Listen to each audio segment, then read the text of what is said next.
제9장. 다섯째 천사가 나팔을 불매 내가 보니 하늘에서 땅에 떨어진 별 하나가 있는데 그가 무저갱의 열쇠를 받았더라. 그가 무저갱을 여니 그 구멍에서 큰 화덕의 연기 같은 연기가 올라오매 해와 공기가 그 구멍의 연기로 말미암아 어두워지며 또 황충이 연기 가운데로부터 땅 위에 나오매 그들이 땅에 있는 전갈의 권세와 같은 권세를 받았더라. 그들에게 이르시되 땅의 풀이나 푸른 것이나 각종 수목은 해하지 말고 오직 이마에 하나님의 인침을 받지 아니한 사람들만 해하라 하시더라. 그러나 그들을 죽이지는 못하게 하시고 5달 동안 괴롭게만 하게 하시는데 그 괴롭게 함은 전갈이 사람을 쏠 때 괴롭게 함과 같더라. 그날에는 사람들이 죽기를 구하여도 죽지 못하고 죽고 싶으나 죽음이 그들을 피하리로다. 황충들의 모양은 전쟁을 위하여 준비한 말들 같고 그 머리에 금 같은 관 비슷한 것을 썼으며 그 얼굴은 사람의 얼굴 같고 또 여자의 머리털 같은 머리털이 있고 그 이빨은 사자의 이빨 같으며 또 철호심경 같은 호심경이 있고 그 날개들의 소리는 병거와 많은 말들이 전쟁터로 달려 들어가는 소리 같으며 또 정갈과 같은 꼬리와 쏘는 살이 있어 그 꼬리에는 5달 동안 사람들을 해하는 권세가 있더라. 그들에게 왕이 있으니 무저갱의 사자라. 히브리어로는 그 이름이 아바돈이요 헬라어로는 그 이름이 아볼루온이더라. 첫째 화는 지나갔으나 보라, 아직도 이후에 화 둘이 이르리로다. 여섯째 천사가 나팔을 불매 내가 들으니 하나님 앞 금제단 내 뿔에서 한 음성이 나서 나팔 가진 여섯째 천사에게 말하기를 큰강 유브라데에 결박한 내 천사를 놓아주라. 내 천사가 놓였으니 그들은 그 연월일 시에 이르러 사람 3분의 1을 죽이기로 준비된 자들이더라. 마병대의 수는 2만만이니 내가 그들의 수를 들었더라. 이 같은 환상 가운데 그 말들과 그 위에 탄 자들을 보니 불빛과 차주빛과 유황빛 호심경이 있고 또 말들의 머리는 사자 머리 같고 그 입에서는 불과 연기와 유황이 나오더라.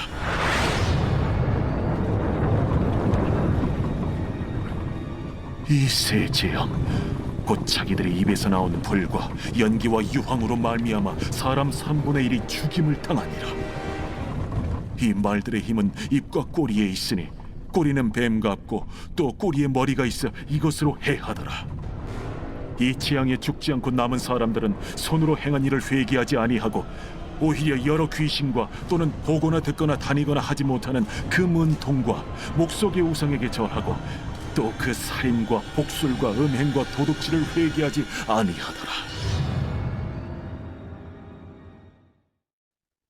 우리 사랑하는 브릿지 가족 여러분, 오늘 12월 4일 수요일 하나님께서 저와 여러분들에게 주신 요한계시록 9장 1절부터 21절까지의 본문 말씀을 통해서 오늘도 우리의 삶을 하나님 어떻게 이끌어 가시기를 원하고 또 우리가 이 말씀 앞에 어떠한 결단과 또한 도전을 통해서 하나님 앞에 아름다운 모습으로 나아가야 될지를 다시 한번 재확인하고 또한 순종하며 열매 맺는 그런 하루가 되기를 원합니다. 오늘 우리가 함께 다루게 될 이 요한계시록 9장 전체적인 내용은 5번째 천사와 6번째 천사가 나팔을 불 때 이 땅에 나타나는 현상들을 우리들에게 소개하고 있는데요. 오늘은 특별히 이 5번째 천사가 나팔을 불 때 어떠한 상황들이 이 땅에 펼쳐지고 그리고 그 천사들을 통해서 오늘 우리에게 주님이 말씀하시는 경고의 메시지가 무엇인지를 한번 생각해 보고자 합니다. 자, 먼저 9장 1절의 말씀에 보면 5째 천사가 나팔을 불매 내가 보니 하늘에서 땅에 떨어진 별 하나가 있는데 그가 무저갱의 열쇠를 받았다라고 이야기합니다. 자, 여기에서 5번째 천사가 나팔을 부니까요, 하늘에 있었던 별 하나가 떨어지는데 자, 그 별이 결국은 무저갱의 열쇠를 받았다라고 이야기합니다. 따라서 여기서 하늘에서 떨어진 별은 바로 사탄을 의미하는 것입니다. 그런데 이 사탄이 무저갱의 열쇠를 받아서 바로 영원한 지옥, 이 무저갱의 열쇠를 엽니다. 그랬더니 그 안에서 무엇 하나를 끄집어내냐면 바로 황충을 불러오게 되는 것이죠. 근데 이 황충이 얼마나 고통스러운지 사람들이 죽고 싶어도 죽지 못하고 죽고 싶으나 그 죽음을 피해갈 수밖에 없는 바로 그러한 고통스러운 존재로서 오늘 황충을 우리에게 소개하고 있습니다. 자, 그런데 그 무저갱을 연 다음에 그 큰 이 황충을 무더기에서 이제 끌어올리게 되는데, 자, 그때 그 모습이 어떤 모습이었냐면 2절 말씀에 이렇게 기록되어 있습니다. 그저 무저갱을 여니 큰 구멍에서 큰 화덕의 연기 같은 연기가 올라오매 해와 공기와 그 구멍의 연기로 말미암아 어두워지며 라고 얘기합니다. 자, 그리고 3절에 또 황충이 연기 가운데로부터 땅 위에 나오매 그들이 땅에 있는 전갈의 권세와 같은 권세를 받았더라. 자, 그러니까 자, 그림을 한번 그려보세요. 자, 5번째 천사가 나팔을 불었는데 하늘에서 별 하나가 떨어졌어요. 그게 사탄입니다. 그 사탄이 무저갱의 열쇠를 받았어요. 그래서 무저갱을 열었더니 그 큰 구멍에서 화덕 같은 연기가 막 올라오는데 가만히 보니까 황충이 하나가 올라오는데 그 황충은 정갈의 권세와 같은 그러한 쏘는 권세를 가지고 있다는 겁니다. 자, 그런데 문제는 그 무저갱에서 올라오는 황충의 모습이 지금 요한계시록 9장의 내용을 근거로 본다면 굉장히 뚜렷하게 보이는 것이 아니에요. 자, 연기가 올라옵니다. 해와 공기가 그 구멍의 연기로 말미암아 점점 어두워집니다. 자, 그러니까 무저갱에서 황충이 올라오기는 하는데 그 황충의 모습이 정확히 어떤 모습인지는 정확히 보이지 않는다는 거죠. 희미하게 보인다라는 겁니다. 자, 그런데 오늘 본문 7절 말씀에 보니까 또 8절 말씀에 보니까 이 황충의 모양과 그 모습을 어떻게 묘사하고 있냐면 자, 7절 8절 이렇게 기록되어 있습니다. 황충들의 모양은 전쟁을 위하여 준비하는 말들 같고 그 머리에 금 같은 관 비슷한 것을 썼으며 그 얼굴은 사람의 얼굴 같고 또 여자의 머리털 같은 머리털이 있고 그 이빨은 사자 이빨 같으며 이렇게 기록되어 있어요. 자, 그러니까 황충의 모습이 아주 뚜렷하게 보이지는 않지만 가만히 보니까 어떤 식으로 생겼냐면 머리에는 금과 같은 그런 금관 비슷한 것을 썼고요. 그리고 가만히 보니까 정확한 것 같진 않은데 얼굴은 사람 같다는 거예요. 그리고 여자의 머리털 같은 머리털이 있고 이빨은 사자의 이빨을 갖고 있다라는 것입니다. 자, 여러분 한번 이렇게 한번 상상을 해보면 어떨까요?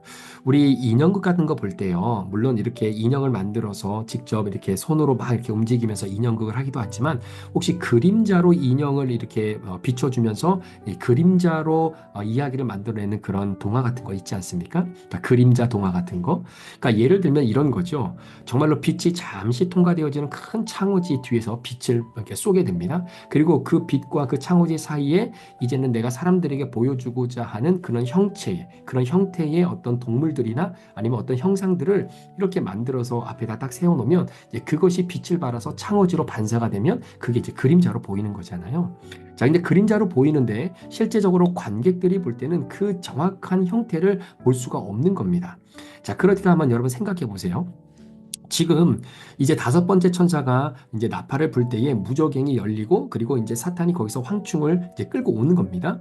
그리고 근데 그 황충의 모습이 정확한 모습은 아니고 마치 창호지에 비춰진 그런 그림자의 모습인 거예요.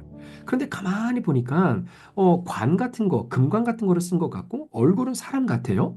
그리고 뭐 여자의 머리털도 같고 아마 이빨은 사자 이빨 같은 그런 이빨인데 아마 드러내지는 않았겠죠.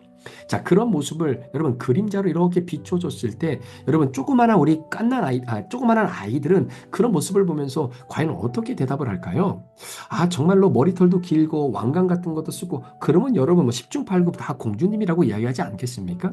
그러니까 정확한 형태는 아니지만 멀리서 보니까 마치 공주처럼 생긴 어떤 그러한 형체. 자, 그 황충을 보면서 아마 아름다운 이쁜 공주님이다라고 얘기할 거예요. 자, 그런데 진짜 오늘 7절과 8절처럼 기록되어 있는 그런 묘사한 그 모습 그대로 이제는 실제로 만약에 그 모습을 아이들에게 보여줬다면 여러분 그 아이들이 과연 이 황충, 이 그림자로 보여진 이 황충을 보면서 야, 공주님, 이쁜 공주님 이렇게 얘기하겠습니까? 100% 이거는 괴물이다라고 이야기하는 거예요. 괴물이라고 이야기할 수밖에 없는 겁니다. 그런 것 같습니다, 여러분. 자, 그러한 맥락이 우리에게 주는 메시지가 뭐냐면 여러분 희미하게 보이는 거예요. 궁극적으로 아름답게 보이는 것처럼 보입니다. 그런데 명확하게 보이지는 않아요. 마찬가지입니다. 여러분, 우리 안에 하나님의 말씀이 없으면요, 이렇게 하나님이 기뻐하지 아니하는 것들이 어떻게 보면은 진짜 어린아이들이 그런 창호지에 비춰진 그림처럼 아, 이쁜 공주님이구나, 그렇게 보여질 수밖에 없다라는 겁니다. 자, 그러니까 여러분, 사탄이 우리들에게 찾아올 때 여러분 들어보셨죠? 광명한 천사의 빛으로 오는 거예요. 절대로 여러분, 사탄이 우리에게 찾아올 때 머리에 뿔 나 있고 이빨이 드라큘라처럼 나와 있고 뭐 여기 나와 있는 것처럼 이빨이 사자 이빨 같은 그런 아주 무시무시한 모습으로 우리를 찾아와서 우리로 하여금 믿음에서 떨어지게 만드는 것이 아니다라는 것이죠. 바로 광명한 천사로 가장에서 우리에게 찾아와 우리로 하여금 희미하게 천사인 것처럼 보이고 그리스도 예수인 것처럼 보이고 선한 사람인 것처럼 보여서 우리의 마음과 생각이 완전히 빼앗기게 만들어 버리는 전략이 바로 광명한 천사로 가장하면서 우리에게 찾아오는 바로 그러한 사탄의 모습이다라는 겁니다. 그러니까 그 모습 그대로 나타나는 경우가 없다라는 사실이에요. 자, 그런데 이렇게 희미하게 정확하게 보여지지는 않지만 이 무적행에서 나온 이 황충이 어떤 일을 하냐면, 자, 4절 말씀을 보십시오. 그들에게 이르시되 땅의 풀이나 푸른 것이나 각종 수목은 해하지 말고 오직 이마에 하나님의 인치심을 받지 아니한 사람들만 해하라 하시더라라는 거예요. 그러니까 이마에 하나님의 하나님의 도장을 받지 않은 사람들만 이제는 이 황충이 해치게 되는 겁니다. 여러분 기억하시죠? 지난번에 제가 여러분들에게 설명드릴 때 하나님의 인치심을 이마에 한다라고 하는 그 개념을 아마 기억하실 겁니다. 자, 그러니까 이마는 우리의 지성과 생각을 대표하는 거잖아요. 따라서 하나님께서 우리에게 인을 쳐주신 것, 이마에 인을 쳐주신다는 것은 우리의 생각과 이성을 하나님의 영의 성령께서 통치하시고 이끌어 가시겠다라는 것. 그래서 하나님의 관점, 하나님의 시각, 하나님의 마음과 생각으로 세상을 바라볼 수 있도록 성령께서 온전히 그 사람을 통치하시겠다라고 하는 바로 그런 의미죠. 자, 그런데 하나님의 인치심을 받지 않은 사람들을 이 황충이 이제는 쏘는 겁니다. 그래서 이제는 그들이 살아가는 삶의 이성, 지성, 어떤 이런 생각들을 하나님의 생각으로 그들의 생각을 바꾸는 것이 아니라 사탄은 끊임없이 666이라고 하는 그러한 악마의 표시, 그러한 것들을 인치게 만들어서 이 사람의 생각과 지성과 이들 사람의 어떤 그 모든 이런 가치관들을 사탄이 기뻐하는, 사탄이 좋아하는 그러한 관점과 가치관으로 바꾸어 놓겠다라고 하는 것이죠. 자, 그러니까 희미하게 보이는 것 같고 어떻게 보면 진짜 아름다운 공주 같고 나에게 선하게 다가올 것 같은 그러한 황충처럼 보이기 때문에 여러분 절대로 속지 않아야 된다는 겁니다. 따라서 황충을 붙들었다가는요, 여러분 그냥 인생 그냥 망치는 겁니다. 정말로 하나님께서 우리들에게 허락해 주시는 이 소중한 은혜를 한순간에 잃어버릴 수 있다는 거예요. 그러니까 황충을 붙잡지 마십시오.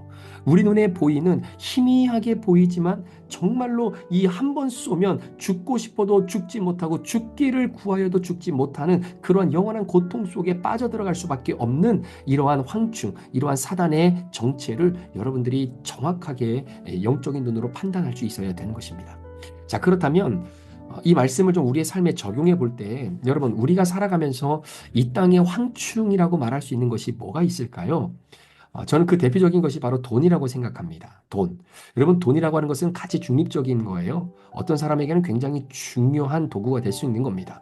이 세상을 살아가는 어떠한 사람에게도 여러분 돈이 가치가 없다라고 말할 수 있는 사람은 없어요. 단돈 10원짜리 여러분 페니 하나도 사실은 다 그 돈의 의미가 있는 것 아니겠습니까? 그런데 이 돈을 여러분 잘못 사용하고 이 돈이 자칫 잘못하면 우리에게 소중하고 귀한 것을 가져다 주는 그러한 수단이면서도 동시에 우리의 선한 마음과 하나님을 향한 우리의 믿음까지도 완전히 빼앗아 갈 수 있는 이 땅의 무시무시한 황충이 될 수 있다는 것입니다. 여러분 혹시 이수일과 심순애라고 하는 그 작품 이야기를 좀 아십니까? 저도 이번에 말씀을 준비하면서 다시 한번 보게 됐는데요. 여러분, 이수일과 심순애 굉장히 오래전에 우리에게 다가왔던 작품이지만 여전히 많은 사람들의 마음속에 잔잔한 감동을 주는 바로 그러한 문학 작품으로도 남아있지 않습니까? 자, 그 내용을 간단하게 설명드리면 이런 거예요. 여러분 아시는 것처럼 이수일은 아버지를 여의고 굉장히 힘들고 어렵게 그렇게 살았습니다. 자, 그런데 어느 날 이 심순애라고 하는 여인을 만나게 되면서 이제 사랑에 빠지게 되는 것이죠.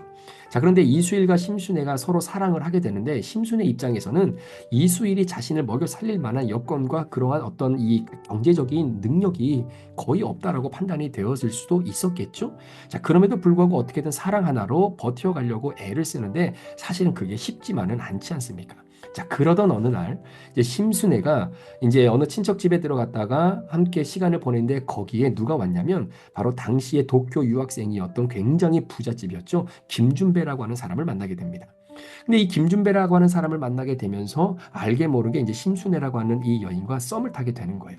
그러면서 심순애라고 하는 이 여인도 이수일에 대한 이 남자친구에 대한 마음을 점점 밀어내고 이제는 훨씬 나를 행복하고 그리고 나를 정말로 편하게 인생을 살게 해줄 것만 같은 조건을 가지고 있는 김준배라고 하는 사람에게 마음이 점점 이제는 빼앗기기 시작하게 되는 것이죠. 자, 그래서 결국은 이수일을 포기하고 이제 김준배와 결혼을 하게 됩니다. 자, 이 사실을 알게 된 이수일이 너무나 마음의 상처를 받게 된 거잖아요. 그래서 이를 악물고 악착같이 돈을 벌고 결국은 그 지역의 악독 고리대자금이 됩니다.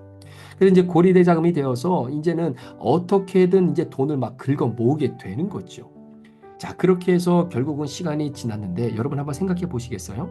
정말로 심순애가 그런 이수일의 사랑을 버리고 진짜 돈이 모든 것들을 갖추고 있는 그 부자인 김준배에게 시집을 가면 여러분 심순애가 정말 행복하고 아름답게 인생을 잘 살아갈 수 있을 거라고 생각을 하십니까?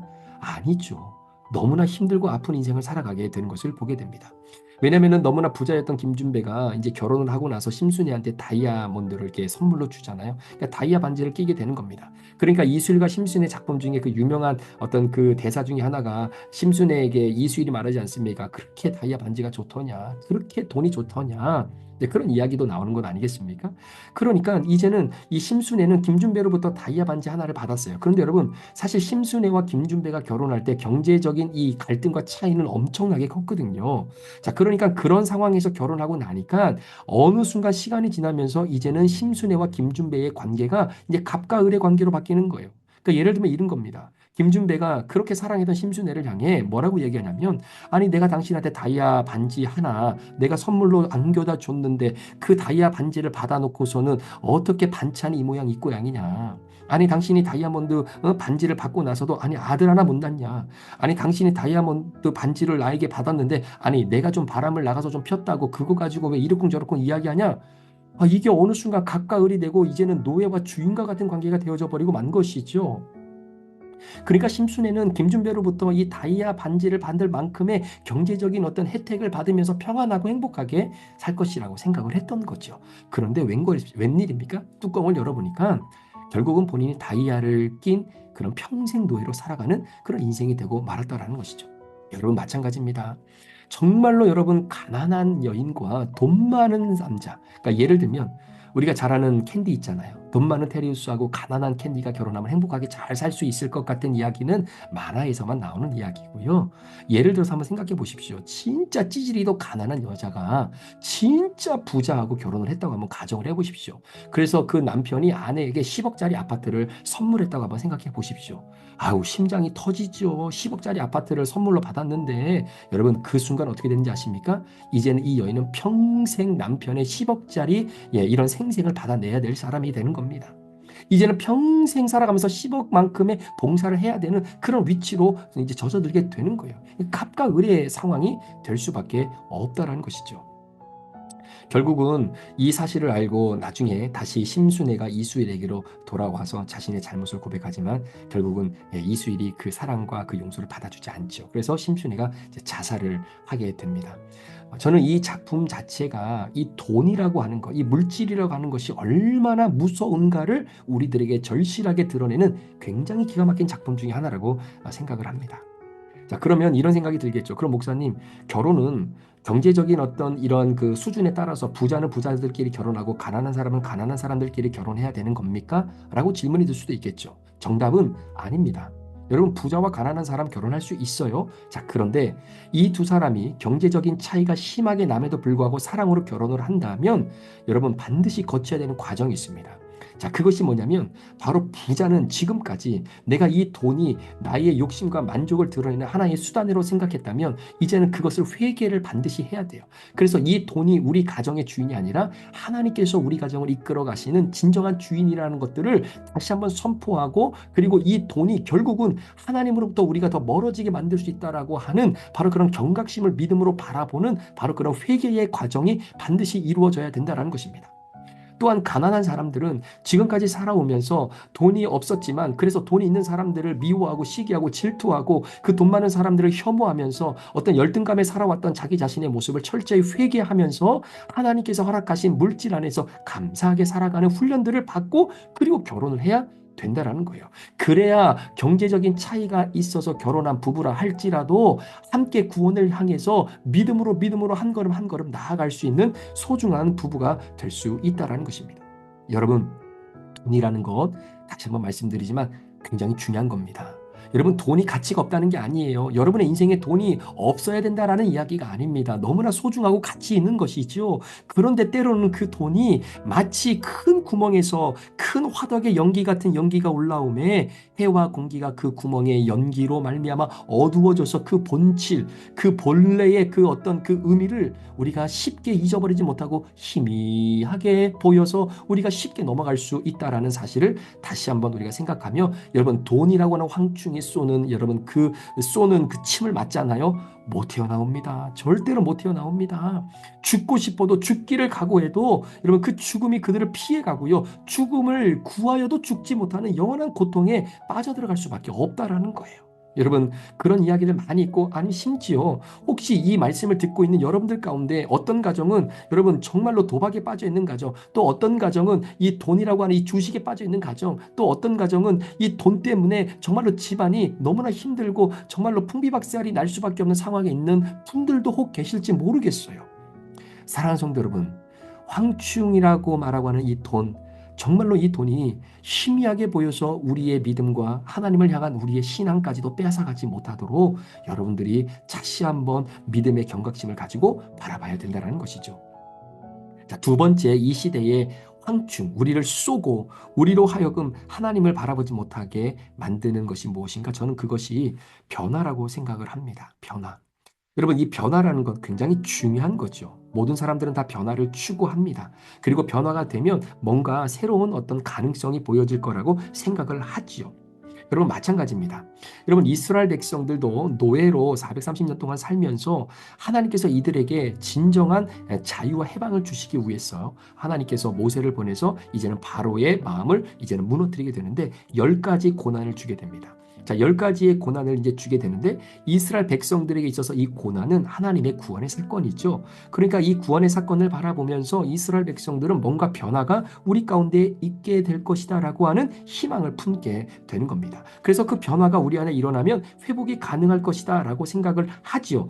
자, 그런데 문제는 이 변화의 주체를 대부분의 사람들은 누구를 보냐면 나의 변화를 보지 않는다라는 거예요.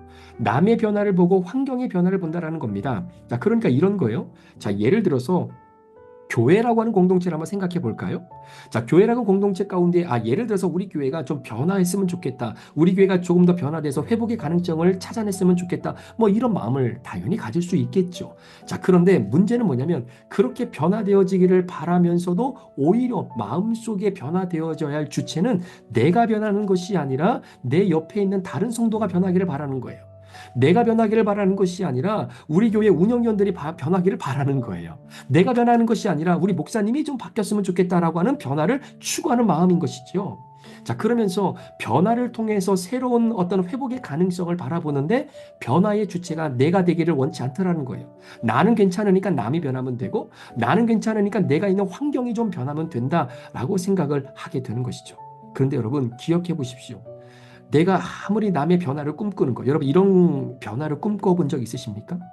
예를 들어서 정말로 우리 가정에 우리 남편과 아내가 정말로 예배 가운데에 하나님 말씀 듣고 진짜 눈물 콧물 흘리면서 회개하며 다시 하나님 앞으로 돌아오는 바로 그러한 믿음의 꿈, 우리 자녀들이 그렇게 반항하고 그리고 하나님을 멀리 떨어져 살았던 인생들이었는데 어느 순간 갑자기 말씀을 듣고 오더니 하나님의 주신 마음을 품고 주님 앞으로 돌아오는 이런 놀라운 역사들이 여러분의 삶 가운데에, 여러분의 가정 가운데에 그러한 변화들이 있기를 간절히 원할 때가 있잖아요. 그러니까 남의 변화, 다른 환경의 변화를 늘 우리 속에 희망하면 그 순간은 행복할 수 있어요. 그 순간은 여러분 기쁠 수 있어요. 자, 그런데 여러분, 우리의 현실은 그렇지 않습니다. 내 아내가, 내 남편이, 우리 아들이 변화되기를 여러분 기대하는 그 희망 고문, 여러분 그건 너무나 좋은 거죠. 그런데 실제로 우리의 삶에는 그런 변화가 많이 일어나지 않아요. 오히려 내가 변화되어져야 되는 것, 구속사적인 은혜 가운데에 내가 먼저 변화되어져서 나로 하여금 내 가정이, 우리 자녀, 우리 남편, 우리 아내가, 우리 교회가 아름답게 변화되어지는 그 수순을 많은 사람들은 밟고 가려고 하지 않는다라는 것입니다. 사랑하는 성도 여러분, 희망 고문이라는 것이 있잖아요. 희망 고문. 바뀌어지지는 않을 것 같은데 그냥 바뀌었으면 좋겠다는 거. 우리 남편은 아무래도 봐도 바뀌지 않을 것 같은데 좀 바뀌었으면 하는 거. 우리 아내는 진짜 안 바뀔 것 같은데 이번 예배를 통해서 좀 바뀌었으면 하는 그 마음. 우리 부모님들, 우리 자녀들이 좀 그렇게 바뀌었으면 하는 그 희망 고문 있잖아요. 그런데 여러분, 결국 그러한 남의 변화, 다른 환경의 변화는 죄송하지만 나의 변화로 이끌어지는 것이 아니라 희망 고문으로 마무리될 수밖에 없다라는 것입니다. 여러분, 구속사적인 은혜 가운데에 내 변화, 여러분 내가 변화되면 여러분 결국은 내 주변이 변하고 그리고 내 가정이 변하고 교회가 변하는 거예요. 그렇게 내 변화를 추구하며 하나님 은혜 가운데 살아가는 사람에게는 황충이 다가오지 못합니다. 그래서 항상 나의 죄를 먼저 보는 것이고, 그래서 나의 죄가 먼저 드러나야만이 그 안에서 내가 변화되어질 수 있는 바로 그 은혜를 경험하게 되는 것이죠. 오늘 5번째 천사가 나팔을 불 때 하늘에서 별 하나가 떨어진답니다. 그런데 그 별이 떨어진 별이 사탄이고요. 그 사탄은 뭘 가졌어요? 무저갱의 열쇠를 가졌습니다. 그러니까 이 사탄은 아까도 말씀드렸지만 하나님을 흉내내는 자예요. 여러분, 우리 예수님께서 뭘 가지셨어요? 다윗의 열쇠를 가졌잖아요. 그래서 열면 닫을 자가 없고 닫으면 열 자가 없는 바로 그 놀라운 능력의 열쇠를 우리 예수님이 다윗의 열쇠를 가졌잖아요. 그러니까 그거하고 똑같이 따라하는 겁니다. 사탄도 무저갱의 열쇠를 가지고 무저갱을 열었더니 거기에서 황충이 나오는데, 그 황충은 하나님의 인을 받지 않는 사람들만 해치게 된다라는 것이죠. 그런데 그 황충의 그 모습이 정확하게 보이지 않고 뚜렷하게 보이지 않고 희미하게 우리에게 보여지게 되어지는 것. 그래서 여러분, 돈이라고 하는 황충, 변화하긴 변하지만 남의 변화, 환경의 변화라고 하는 황충, 이 황충에 속아 넘어가지 마시고 오늘 하루 정말 하나님이 주신 물질 가운데 감사하고, 혹시 물질로 인해서 힘들고 어려운 가정이 있다면 여러분 다시 한번 그 물질의 본래의 의미와 바로 그 물질을 우리에게 주신 하나님의 그 마음을 다시 한번 깨닫는 시간이 됐으면 좋겠고요. 그리고 물질 때문에 하나님과 더 가까워지면 가까워야 되지, 물질 때문에 하나님과 더 멀어지는 신앙이 있었다면 다시 회개하고 주님 앞으로 돌아오는 은혜가 있기를 원하며, 또한 여러분, 변화라는 것은 나의 변화가 제일 먼저 있기에 내 변화가 아닌 다른 이들의 변화를 꿈꾸는 그런 희망 고문이 여전히 남아있다면 내려놓으시고 회개하며 내가 먼저 말씀 안에서 변화되어질 수 있는, 말씀을 통해서 내 죄를, 큐티를 통해서 내 죄를 먼저 발견하는 바로 그런 은혜가 오늘 하루 여러분의 삶 가운데도 아름답게 펼쳐지기를 주님의 이름으로 축복합니다. 기도하시겠습니다.